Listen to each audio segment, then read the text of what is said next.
ఏంది వా గుంపు మేస్త్రి? అసలు సీఎం అనుకుంటున్నావా, బీది రౌడీ అనుకుంటున్నావా?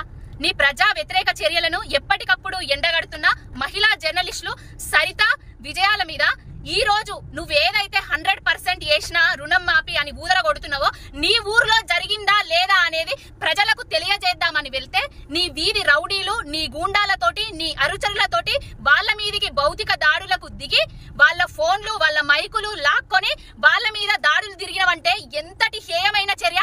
అంటే ప్రశ్నించే గొంతునన్నో, ప్రజా పరిపాలన అన్నో ప్రశ్నిస్తే తట్టుకోలేకుండా ఉండి నీ అనుచరులతోటి, నీ గూండాలతోటి దాడులు చేపిస్తున్నావు. ఎవరైనా ప్రశ్నిస్తే వాళ్ళ మీద కేసులు చేస్తున్నావు. అసలు ఇది తెలంగాణ అనుకుంటున్నావా, నీ అయ్య జాగిర్ అనుకుంటున్నావా, ఏమనుకుంటున్నావా? అసలు పాకిస్తాన్ లో ఉన్నదా ఏమన్నా కొండారెడ్డి పల్లె? తెలంగాణలో ఉన్నది కదా. ప్రశ్నించే హక్కు ప్రతి ఒక్కరికి ఉంటది కదా. ప్రశ్నిస్తే ఎందుకు తట్టుకోలేకపోతున్నావు? ఎక్కడున్నారయ్యా జర్నలిస్టు సంఘాలు?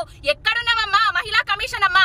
మొన్నేదో కేటీఆర్ గారు అంటే ఉలిక్కిపడి సుమోటో కేసు బుక్ చేసినావు కదా. మరి ఇప్పుడు మహిళా జర్నలిస్టుల మీద అఘాయిత్యాలు కనబడతలేవా? వాళ్ళను బెదిరిస్తే ఊరుకుంటావా? దేనికి భయపడేది లేదు. నీ పిట్ట బెదిరింపులకు, నీ ఉడత ఊపులకు గుంపు మేస్త్రి అసలు భయపడేలేదు.